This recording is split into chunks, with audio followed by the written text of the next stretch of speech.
在这个充满噪音与干扰的现代世界里，你是否曾经在某个深夜感到莫名的疲惫？那种疲惫不是来自体力的透支，而是来自灵魂深处的摩擦感。我们每天都在奔波，试图满足社会的期待，追逐那些看似光鲜亮丽的目标，但内心却始终隐隐作痛，彷佛我们正在逆流而上，与某种看不见的巨大力量对抗。这种痛苦的根源，斯多葛学派的哲学家早在2000多年前就已经给出了诊断。我们痛苦是因为我们没有顺应自然而生活。然而，这句话在当代常常被严重误解，它并不是要我们抛弃文明，跑去深山老林里像野兽一样生活，也不是要我们单纯的随波逐流，放弃努力。当斯多葛哲学家说顺应自然时，他们口中的自然是一个极其宏大且精密的概念。它指的是统治整个宇宙的理性法则，也就是希腊语中的 logos。想象一下，整个宇宙就像一个精密运转的巨大生命体，万事万物都有其特定的运行轨道和内在逻辑，而我们每个人都是这个巨大生命体中的一个微小细胞。当我们感到焦虑、愤怒或失落时，往往是因为我们这个小细胞试图违抗整体的运行规律，我们试图控制那些不可控的事物，或者拒绝接受已经发生的现实。这种与宇宙法则的对抗，就是所有心理痛苦的根本来源，也是我们感到与世界格格不入的原因。我们要理解的第一个技术性层面是，人类的自然与动物的自然是截然不同的。对于一匹马来说，奔跑是它的自然；对于一只蜜蜂来说，酿蜜是它的自然。而对于人类来说，我们的独特属性不在于身体的力量或感官的敏锐，而在于我们拥有理性和社会性。因此，所谓顺应自然的生活，本质上就是顺应理性的生活。当我们被原始的欲望、恐惧或贪婪所驱使，像野兽一样冲动行事时，我们其实是在违背自己身为人类的自然。这种背离会导致内心的分裂，因为我们的高等意识知道这是不对的，但我们的低等冲动却控制了行为。这种内在冲突就是痛苦的温床。罗马皇帝马可·奥里略曾在战场的营帐中反复提醒自己，要观察万事万物的本性，并让自己的心灵与宇宙的秩序保持一致。他认为，每一天早晨醒来，我们都应该问自己，我今天是为了像动物一样仅仅满足食欲和睡眠而活，还是为了履行一个人类应有的职责而活？这是一个非常严肃的拷问，它要求我们审视自己的每一个选择。如果我们整天沉迷于感官享乐，或者因为别人的无理取闹而暴跳如雷，我们就是在贬低自己的人性，我们就没有活在我们应有的自然状态中。真正的宁静来自于确认自己的行为完全符合理性的要求，无论外界环境如何变幻莫测。这种顺应自然的观念还包含了一种深层的接受态度，即对命运的全然接纳 amorphity。 在斯多葛看来，发生在我们身上的每一件事，无论是健康还是疾病，财富还是贫穷，都是宇宙自然法则运作的结果。如果我们因为下雨而生气，因为变老而恐惧，因为失去财物而悲伤，我们就是在与现实本身作战。这种战斗注定是失败的，因为个人的意志永远无法战胜宇宙的因果链条。智慧的人懂得区分什么是自己能控制的，什么是宇宙自然负责的。我们能控制的是我们的判断和行动，而外部的结果则是宇宙意志的展现。顺应自然就是在这个边界上找到平衡。然而，这并不意味着我们要变得冷漠无情或消极避世。相反，斯多葛主义要求我们积极参与生活，但在参与的过程中保持内心的超然。我们要像一个技艺高超的演员，尽全力演好剧本分配给我们的角色。无论是帝王还是乞丐，是战士还是学者，剧本的情节是由自然既然决定的，但演出的品质是由我们决定的。当我们不再执着于去改变剧本，而是专注于提升演技时，我们就达到了顺应自然的境界。这时候，所有的焦虑都会烟消云散，因为我们不再试图扮演上帝，我们终于安于自己作为宇宙一部分的本分。埃比克泰德曾经做过一个精彩的比喻，他说，人就像一只被拴在行进马车后面的小狗，如果小狗顺住马车的方向跑，它既能享受奔跑的乐趣，又能顺利到达目的地，这就是顺应自然。但如果小狗非要停下来，或者往相反的方向硬扯，它最终还是会被马车拖着走，而且会在此过程中被勒得痛苦不堪，遍体鳞伤。我们大多数人的痛苦就是那只试图与命运马车对抗的小狗。我们抱怨交通堵塞，抱怨伴侣的缺点，抱怨经济的不景气。我们在无用的挣扎中耗尽了生命的能量，却忘记了我们可以选择顺住马车的方向，优雅地奔跑。要真正实践这一点，我们需要培养一种特殊的视角，那就是将个人利益与整体利益统一起来。在宇宙的自然秩序中，没有什么是对整体有害而对个体有益的，反之亦然。当我们自私自利，损害他人时，我们不仅伤害了社会这个大身体，也伤害了自己作为理性存在的完整性。就像手为了保护自己而拒绝帮助脚，最终整个身体都会受损，手也无法独存。因此，顺应自然的生活必然是一种充满德性的生活，是一种致力于共同体福祉的生活。这不是出于道德的说教，而是出于对宇宙运作逻辑的深刻洞察。在这个充满不确定性的时代，理解顺应自然的技术含义显得尤为重要。我们生活在一个不断制造焦虑的文化中，广告和社交媒体不断告诉我们，你还不够好，你需要更多的物质，你需要控制一切。这些声音都在引诱我们背离自然，去追求那些身外之物。斯多葛哲学是一剂清醒剂，它告诉我们，真正的幸福不在于拥有多少，而在于我们的心灵是否与宇宙的节奏和谐共振。当我们停止向外索求，转而向内寻求理性的指引时，我们就找到了那把通往自由的钥匙。接下来，我们将深入探讨如何在日常生活中具体操作这一哲学。这不仅仅是理论上的认知，更是一套严密的心理训练系统。我们将剖析如何运用客观化描述来剥离事物的虚假外衣，如何通过预演逆境来强化我们的心灵免疫系统，以及如何通过重新定义好与坏来彻底消除生活中的恐惧。请记住，这是一条勇者的道路，它要求我们不断地对抗本能的惰性，但它的回报是巨大的，那就是即便在最混乱的风暴中，也能拥有一颗坚不可摧、宁静如水的灵魂。准备好了吗？让我们开始这场心灵的重塑之旅。要真正掌握斯多葛主义的核心，我们必须像外科医生解剖尸体一样，精准地解剖人类本性这个概念。古希腊哲学家认为，任何事物的卓越都在于它是否能完美地执行其独特的功能。眼睛的功能是看，所以视力好就是眼睛的德性。刀子的功能是切割，所以锋利就是刀子的德性。那么人类独有的功能是什么？不是生长，因为植物也会生长；不是感觉，因为动物也有感觉。人类独有的将我们与其他万物区分开来的特质，就是我们运用理性进行判断的能力。因此，一个顺应自然的人，就是一个将理性发挥到极致的人。这是一个纯粹的技术性定义，而非道德上的空话。当我们说某人活得像个人时，在斯多葛看来，意味着他的心灵中枢，也就是主宰中枢，处于完全的统治地位。这个主宰中枢负责接收外界的讯息，处理印象，并决定是否采取行动。大多数人的悲剧在于，他们的主宰中枢处于昏睡或被绑架的状态，他们由助冲动、习惯和外界的诱惑来驾驶生命这辆车。试想一下，如果你让一个3岁小孩驾驶一辆高速行驶的跑车，车毁人亡是必然的结果。同样的，当我们让愤怒或贪婪掌管大脑时，我们就是在违背人类的构造设计。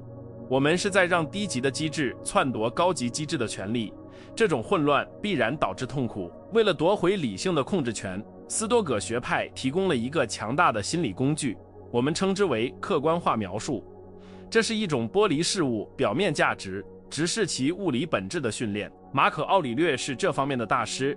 当他面对宫廷中的山珍海味时，他不会赞叹其美味，而是冷冷地告诉自己，这具尸体是一条死鱼，那是死猪，这杯昂贵的葡萄酒不过是发酵的葡萄汁，那件像指黄泉的紫袍只是染了贝壳分泌物的羊毛。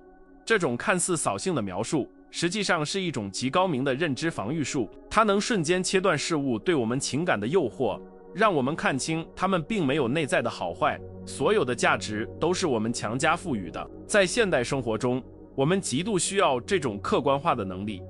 当你看到最新款的手机感到心痒难耐时，试着运用这个工具，它只是一堆金属、玻璃和矽晶片的组合物，它的功能与你手中的旧手机并无本质区别。它不能增加你的价值，也不能消除你的焦虑。当你在会议上被老板批评，感到羞耻难当的时候，告诉自己，这只是一串声波震动撞击了我的耳膜。这些声音代表了另一个人的大脑中产生的某种意见，而意见并不等于事实。通过这种练习，我们将原本会引发情绪风暴的事件还原为中性的物理现象。这就是理性护盾的运作方式。顺应自然的第二个技术层面涉及我们与他人的关系。斯多葛主义者坚信，人类本质上是社会性动物，我们就像蜜蜂一样，单独的一只蜜蜂无法生存，它必须在蜂群中才能实现其存在的意义。因此，任何反社会的行为，自私、恶意、嫉妒、孤立，在本质上都是反自然的。当你对某人大吼大叫时，你不仅是在伤害对方，你更是在肢解自己的人性。这就像你的左手拿锤子砸了自己的右手，虽然痛在右手，但愚蠢的是那个控制双手的大脑。伤害同类，就是在伤害构成人类整体的那个巨大生命网络。这里引入了一个名为自我占有或亲近感的重要概念。婴儿最初只关心自己的生存，但随着理性的成熟，人类的关怀圈应该不断向外扩展，从自己到家人，从家人到朋友，从朋友到城邦，最后扩展到全人类。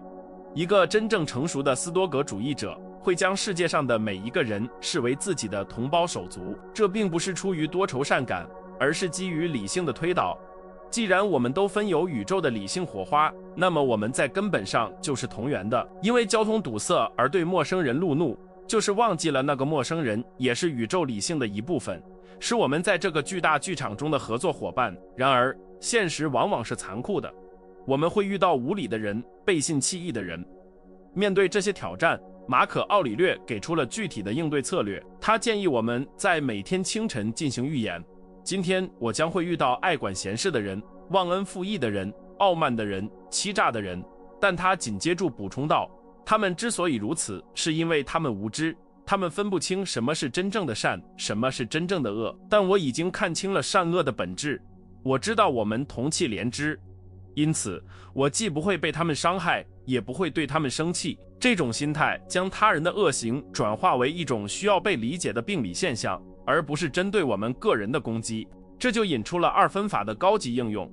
我们无法控制他人的行为，那是他们的自然，但我们可以控制我们对其行为的反应，这是我们的自然。如果因为别人的无理而破坏了自己的内心宁静，那不仅是软弱，更是愚蠢。这意味着你把心灵的钥匙交给了一个你根本不尊重的人。为什么要让一个愚蠢的人来决定你今天是否快乐？这完全不符合理性的逻辑。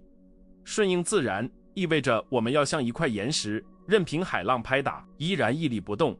最终海浪会退去，而岩石更加坚硬。我们要明白，愤怒从来不是力量的表现，而是灵魂虚弱的证明。当我们发怒时，我们是在承认外界的人事物有能力伤害我们。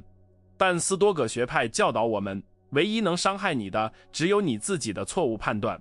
如果有人羞辱你，只要你不认同那个羞辱，它就只是一阵风。苏格拉底曾经说过，他们可以杀死我，但不能伤害我，因为死亡只是肉体的解散，是自然过程，而伤害则是指灵魂的堕落。只要保持理性的正直和善良，我们的核心本质就是不可侵犯的。这就是顺应自然带来的无敌防御。此外，顺应自然还要求我们重新定义什么是好。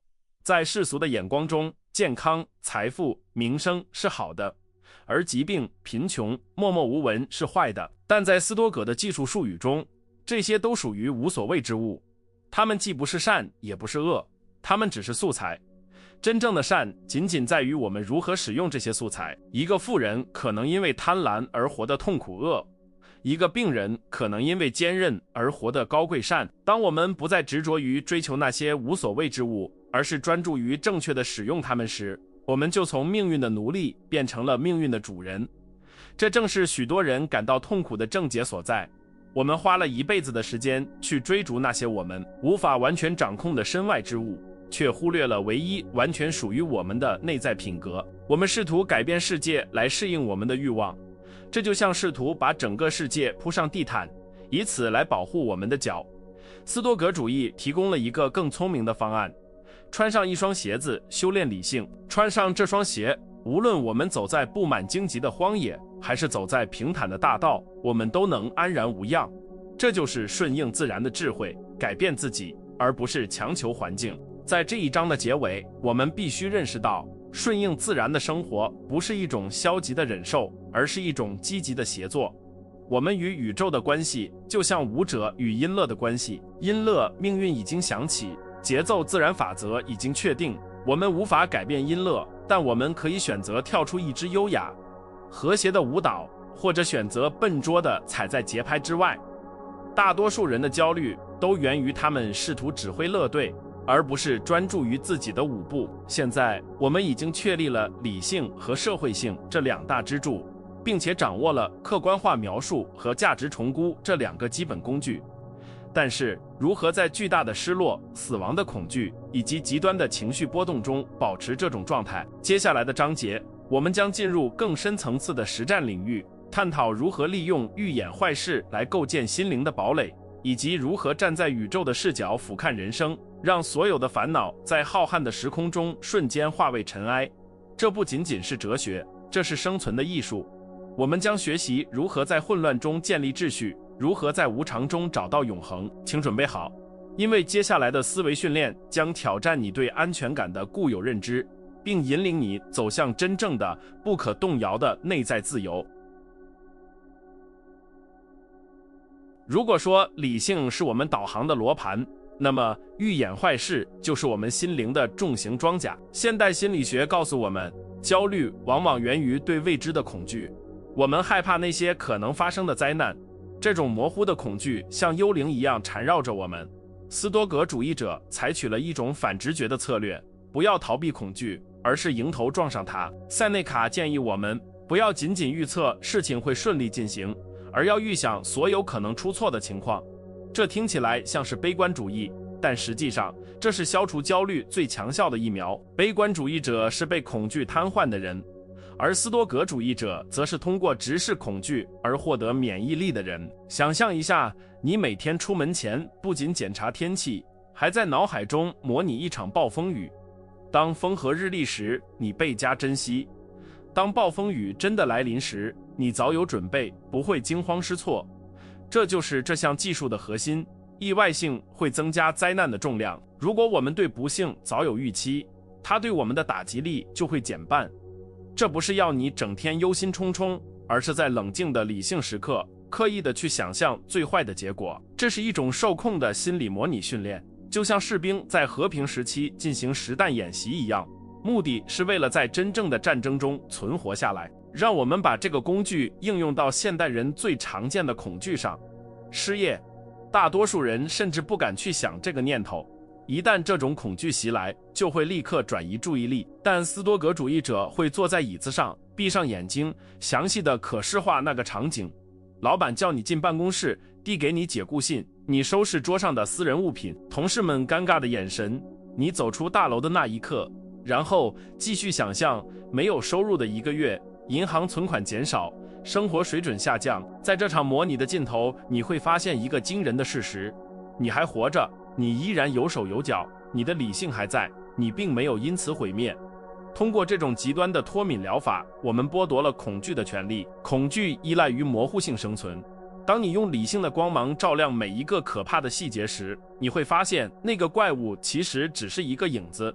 这种练习还带来了一个意想不到的副作用：感恩。当你睁开眼睛，发现自己依然拥有这份工作，依然住在温暖的房子里，你的咖啡依然温热，你会涌起一股前所未有的感激之情。斯多葛主义不仅教我们如何面对失去，更教我们如何深爱我们当下所拥有的，而不必担心失去它们。除了时间上的预演，斯多葛学派还教导我们在空间上进行视角切换。这就是著名的高处俯瞰。我们之所以感到痛苦，往往是因为我们的视野太狭窄，我们把自我囚禁在一个微小的气泡里，把眼前的小挫折放得无限大。当你被堵在路上，或者因为别人在网络上的一句恶评而气愤时，试着启动这个思维程序，想象你的意识脱离了身体，慢慢升空。你看着自己的车变成了一个小点，看着整座城市变成了地图上的一个斑块，继续向上升，直到地球变成了一颗蓝色的弹珠，悬浮在无尽的黑色虚空中。在这个宏大的宇宙视角下，回头看看你刚才的烦恼，那场关于谁没洗碗的争吵，那个错过的晋升机会，那笔亏损的投资。在银河系的尺度上，这些事情不仅微不足道，简直可以忽略不计。就像我们看着一群蚂蚁为了争夺一块面包屑而打得不可开交，我们会觉得可笑一样。从宇宙理性的角度看，人类为了名利而进行的争斗同样荒谬。这种视角的转换能瞬间冷却我们发热的大脑，让我们从自我中心的戏剧中抽离出来。马可·奥里略经常在日记中进行这种练习，他提醒自己，看看过去的时代，多少帝国兴起又衰落，多少英雄豪杰化为尘土，看看星辰的运行，他们数亿年如一日的在轨道上旋转，毫不在意人类的悲欢。将自己置身于这种永恒的背景中，并不是为了感到虚无，而是为了获得自由。既然我们在宇宙中只是短暂的一瞬，为什么要浪费这宝贵的瞬间去焦虑，去仇恨，去追求那些带不进坟墓的身外之物呢？这种宏大的谦卑感是通往内心宁静的捷径。在这个社交媒体主导的时代，高处俯瞰显得尤为重要。我们每天都被迫观看别人精心修饰的生活，陷入无休止的比较和焦虑中。我们担心自己不够成功，担心自己被同龄人抛下。这时候，你需要退后一步，用宇宙的尺度去衡量这些成功。几十年后，那些点赞数，那些职位头衔，那些奢侈品，都将被时间的洪流冲刷得无影无踪。唯一留下的是你灵魂的品质，是你是否按照自然理性度过了一生，这才是唯一的真实，其他的都只是社会构建的幻想。这两种工具，预演坏事和高处俯瞰，分别解决了我们对未来的恐惧和对现在的执着。前者让我们变得坚韧，后者让我们变得豁达。当你结合使用它们时，你会发现生活中的大多数困扰都会自动脱落。你不再是那个在暴风雨中瑟瑟发抖的小船，你变成了大海本身，深邃广阔，表面的波浪或许会汹涌，但深处永远保持着平静。这就是斯多葛哲学承诺的不动心，这不是冷漠，而是不被激情所奴役的崇高自由。然而，要维持这种状态，我们还需要面对人类最大的恐惧，也是自然界最终极的现实——死亡。大多数哲学都试图安慰我们，死后会有另一个世界，但斯多葛主义者直视死亡的虚无，并从中汲取生的力量。死亡不是生命的对立面，而是生命的一部分，就像出生、成长和衰老一样，它是自然过程的一个环节。如果我们抗拒死亡，我们就是在抗拒自然，抗拒我们作为凡人的命运。在下一章，也就是我们的最终章，我们将探讨如何利用死亡这个终极参照系来彻底重组我们的优先级。我们会发现，勿忘你中有一死这句话并不是一句阴郁的咒语，而是一声激昂的战鼓，催促我们不要像行尸走肉般活着。我们将学习如何把每一天都当作最后一天来过，不是通过放纵，而是通过追求卓越。这将是我们斯多葛之旅的最后一块拼图，也是将哲学转化为行动的最终召唤。你可能会问，这样活着会不会太累？时刻保持警惕，时刻审视内心。确实，这是一条艰难的上坡路，但正如斯宾诺莎所说，一切高贵的事物，其难得正如其稀少。在这个随波逐流的世界里，选择清醒的活着是一种反叛。这种反叛不需要你走上街头，只需要你在每一次情绪升起时停顿一秒，运用你的理性，选择你的反应。这就是英雄主义，这就是现代斯多葛主义者的战场。现在我们已经装备了理性的利剑和视角的盾牌，但在结束之前，我们必须解决最后一个问题：如何将这些宏大的理论落实到明天早晨起床的那一刻？如何在琐碎、重复，有时甚至无聊的日常生活中保持这种高贵的姿态。真正的考验不在于阅读这些文字时的激动，而在于合上书本后的实践。让我们准备好进入最后的整合阶段，在那里，所有的恐惧将化为动力，所有的理论将化为本能。我们将不再谈论哲学，我们将成为哲学。因为就像艾比克泰德说的，别再讨论一个好人应该是什么样了，去成为一个好人吧。这条路没有终点，但每一步都是奖赏。当你不再需要外界的掌声来肯定自己，当你不再需要顺境来感到快乐，你就真正自由了。这就是斯多葛主义给我们的承诺，一种不可剥夺的自给自足的幸福。准备好迎接最后的升华了吗？让我们走向结论。我们已经穿越了理性的迷雾，攀登了视角的高峰。现在我们站在了斯多葛哲学最神圣也最令人敬畏的殿堂门前，这里供奉着一个被现代人视为禁忌，却被古代哲学家视为最高礼物的真理：你终将一死。这不是为了让你陷入抑郁或虚无，恰恰相反，这是为了唤醒你沉睡的灵魂。想象一下，如果你的生命是无限的，如果你有无数个明天可以挥霍，那么今天的懈怠、拖延和平庸就变得无关紧要。正是因为时间的稀缺性，才赋予了每一秒钟无法估量的价值。死亡不是生命的终点，它是生命的背景板。只有在这个黑色的背景下，生命的色彩才能显得如此鲜艳夺目。当马可·奥里略写下“你此刻就可能离开生活，让这决定你的所作所为、所思所想”时，他并不是在进行某种病态的恐吓，而是在进行一种极致的聚焦。试着用这个视角来审视你现在正在纠结的烦恼。如果你知道这将是你生命中的最后一天，你会愿意把宝贵的时间浪费在与网友争论，在背后议论他人，或者为了买不到某样东西而生气吗？显然不会。在死亡的凝视下，所有的虚荣、假面和琐碎都会瞬间灰飞烟灭，只剩下最本质、最重要的东西，那就是你的品格和你对他人的爱。死亡就像一把筛子，筛掉所有不重要的沙粒，只留下金子。我们要学会将每一天都视为一个独立的微型人生。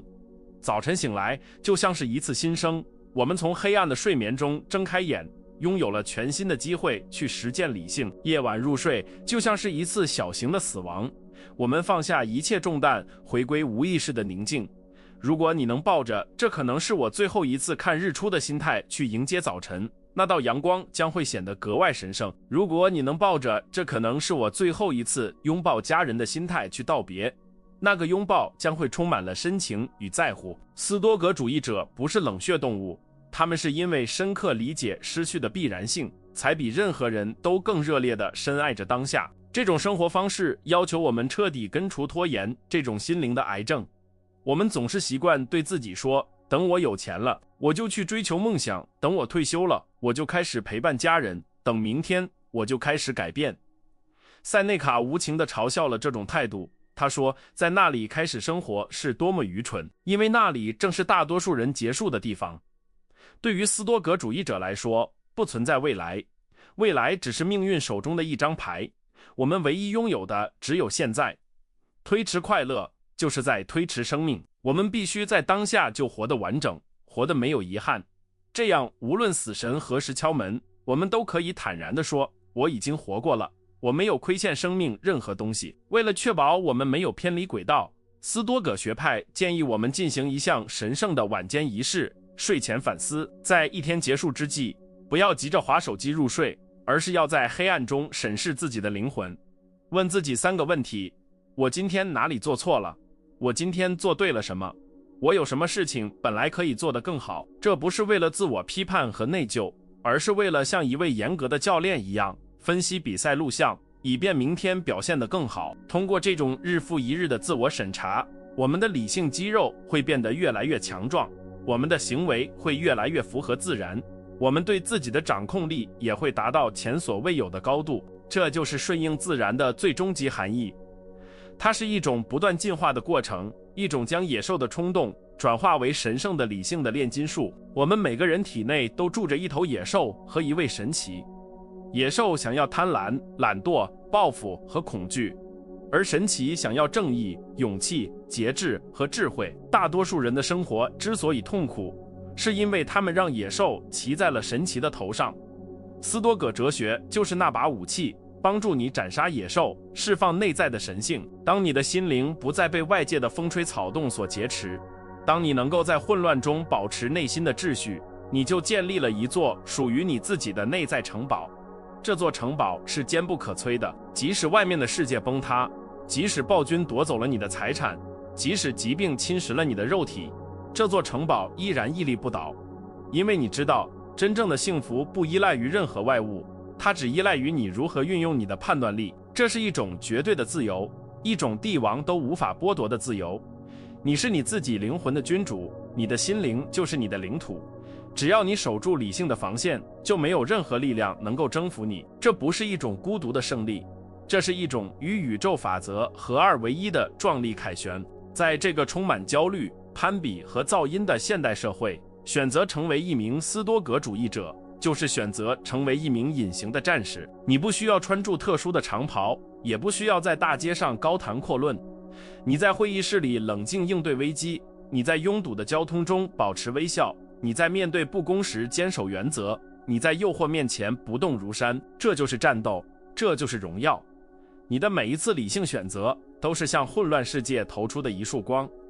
你正在用你的生命证明，人类不仅仅是欲望的奴隶，人类有能力活出一种更高贵、更庄严的存在。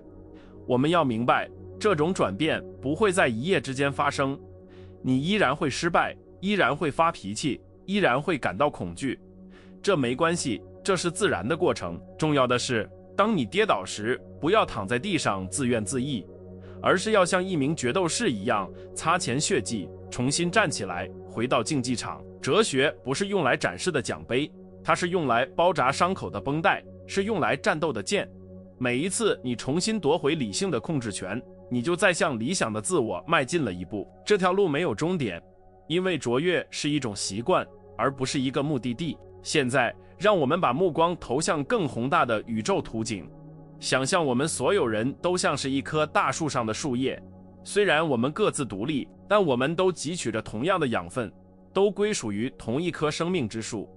你的枯萎并不会终结整棵树的生命，而新叶的生长也是自然循环的一部分。当你理解了这一点，你会发现个人的得失在宇宙的宏大叙事中显得如此渺小。这种渺小带来的不是绝望，而是释然。你不必承担世界的重量，你只需要做好你这一片叶子的职责，在阳光下尽情舒展，为大树提供养分，然后优雅地飘落，回归泥土，滋养下一个轮回。这种宇宙观将我们从狭隘的自我中心主义中解放出来，让我们与万物重新连结。当你走在街上，看到另一个人类，不要把他看作竞争对手或陌生人，把他看作是与你在同一个巨大剧院中演出的伙伴。也许他的角色是反派，也许他是路人甲，但他也是这场宏大宇宙戏剧不可或缺的一部分。用宽容和理解去对待他人的无知，用仁爱和正义去回应他人的恶意。这不是软弱，这是强者对弱者的慈悲，是拥有理性之光的人对在黑暗中摸索者的引领。所以，亲爱的朋友，不要再等待了，不要等待新的一年，不要等待下一个周一，就是现在，就是此刻。这个阅读这段文字的瞬间，就是你新生命的起点。你可以选择继续像过去那样被情绪的风暴吹得东倒西歪，你也可以选择抓住斯多葛哲学这根缆绳，稳住你的船舵。命运的风浪或许无法平息，但航行的方向掌握在你手中。记住，你不是被抛弃在宇宙边缘的孤儿，你是宇宙理性引以为傲的子民。当你合上这个视频，回到现实世界时，请带上这3句话：控制你能控制的，接受你不能控制的，并用智慧去分辨这两者。这是通往幸福的唯一钥匙。生活或许会很艰难，挑战或许会接踵而至，但你已经不再赤手空拳，你拥有了历经2000年岁月洗礼的智慧盔甲。去生活吧，去爱吧，去战斗吧，不是为了取悦他人，而是为了无愧于你身为人的尊严。最后，我想请你做一个简单的承诺，不是对我，而是对你自己。承诺从今天开始，不再做情绪的奴隶，不再做未来的乞丐，试着在接下来的24小时里只活在当下，只听从理性的声音。如果遇到困难，请记住马可·奥里略在战场上的那句低语：这也要过去，而我依然挺立。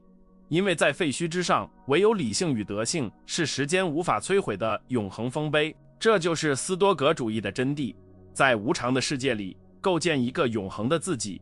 这条路虽然孤独，但你并不孤单，因为苏格拉底、塞内卡、艾比克泰德和马可·奥里略这些伟大的灵魂都在前方指引着你。